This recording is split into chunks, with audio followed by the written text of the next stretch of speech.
Power centre में बात अब सबसे चर्चित खबर की। लोकसभा चुनाव से पहले घोसी में चुनाव परिणाम की, जिसमें बीजेपी की हार हुई है और बीजेपी के लिए ये खतरे की घंटी भी है और चेतावनी भी है। सरकार और संगठन की पूरी ताकत लगाने के बाद भी बीजेपी को हार का सामना करना पड़ा है।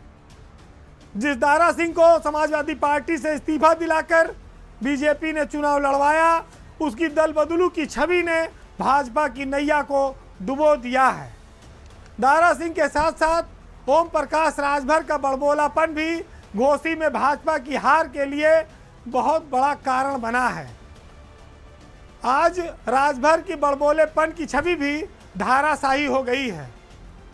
राजभर अपने विपक्षियों के लिए कभी 12 बजाते हैं, कभी 1, 2, 3 बजा देते हैं। आज उन्हीं के सामने न राम वाली न रहीम वाली स्थिति बनी है। अब उनकी छवि राजभर समाज में एक सौदागर की तरह सिर्फ होकर रह गई है। अब आगे की उनकी जो राजनीति है वो भाजपा के रहमो करम पर ही टिकेगी, क्योंकि राजभर अब फ्लॉप हो गए हैं।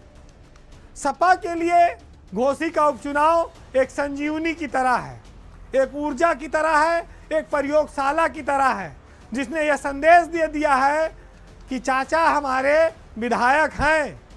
मैनपुरी में डिंपल की जीत के बाद घोसी में शिवपाल यादव ने जो डेरा जमाया, उसमें जीत में बहुत बड़ा श्रेय उनका भी है।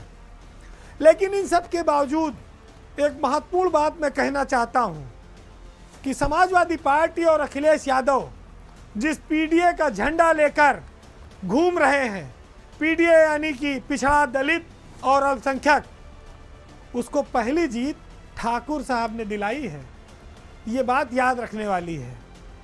आज समाजवादी पार्टी में भी इस बात की चर्चा है कि अखिलेश यादव को 2012 की तरह सभी जातियों को समीकरण को अपने साधने होंगे, अपने साथ लाने होंगे। सवर्ण जातियों पर उनको अपना फोकस बढ़ाना होगा। घोसी की जीत, सुधाकर सिंह की जीत ने उनको एक मौका दिया है।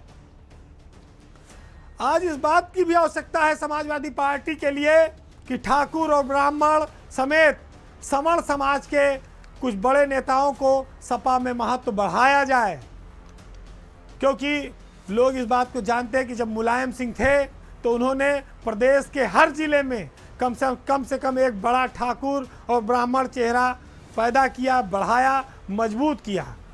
आज उसी का नतीजा है कि सुधाकर सिंह ने भाजपा के कोर वोट बैंक में सेंधमारी कर दी है। घोसी में सुधाकर सिंह ने क्षत्रिय वोटों के साथ साथ ब्राह्मण और सवर्ण वोटों को भी हासिल करके ये बताया है कि भाजपा से सवर्ण वोट खिसका है। घोसी में भी समाजवादी पार्टी का जो ठाकुर कार्ड है वो सफल रहा है। सवर्ण भाजपा को छोड़कर साइकिल पर सवार हुआ है। बीजेपी की तमाम कोशिशों के बावजूद दारा सिंह चुनाव हार गए हैं।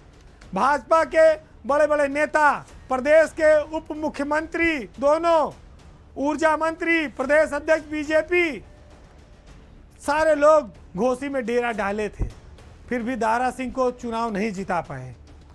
चलो इतना होता तब वो ठीक था कि 10-5 हज़ार से हारते, 40,000 से ज़्यादा से हार गए। साफ है कि दारा सिंह को लेकर बीजेपी का कार्यकर्ता भी नाराज था। दिल्ली और लखनऊ से गए नेताओं के संदेश और मेहनत भी बेकार चली गई। कार्यकर्ता नहीं माना, वो दारा सिंह को वोट देने को तैयार नहीं हुआ। ये चुनाव नाक का सवाल था, क्योंकि राजभर के लिए भी एक परीक्षा थी, लेकिन उनका बड़बोलापन दारा सिंह के लिए अभिशाप बन गया। अब राजभर अपने बाल बच्चा सहित पहली परीक्षा में फेल हो चुके हैं। घोसी की हार के बाद अब हालात कुछ ऐसे हो गए हैं इन लोगों के कि जो मंत्री बनने की लाइन में थे, अब उनको संतरी भी सलाम करने को तैयार नहीं है। यही है सियासत जो रातों रात करवट बदलती है, और यही है जनता का फैसला जो किसी का मनोबल अचानक से बढ़ा देती है। इस चुनाव ने एक संदेश यह भी दिया है कि जो लोग दिल के बजाय दिमाग से सौदेबाजी करते हैं उनको निराशा भी मिलती है। तो ये इतनी बड़ी फौज और ये पोरस के सब पीले हाथी ये जब लेट गए जमीन पर, तब एक साहित्यकार ने लिखा और कहा कि इज्जतें शोहरतें कभी एक सी नहीं रहती हैं, यह दौर है साहब जहां आज तुम हो कल कोई और था और कल कोई और होगा। बहरहाल आज 4 लाइनें सुनिएगा साहित्य में कि कामयाबी के वो आसार बना देता है, एक तिनके को भी मददगार बना देता है, और जालिमे वक्त से कह दो खुदा जब चाहे एक मजदूर को भी मुख्तार बना देता है। नमस्कार।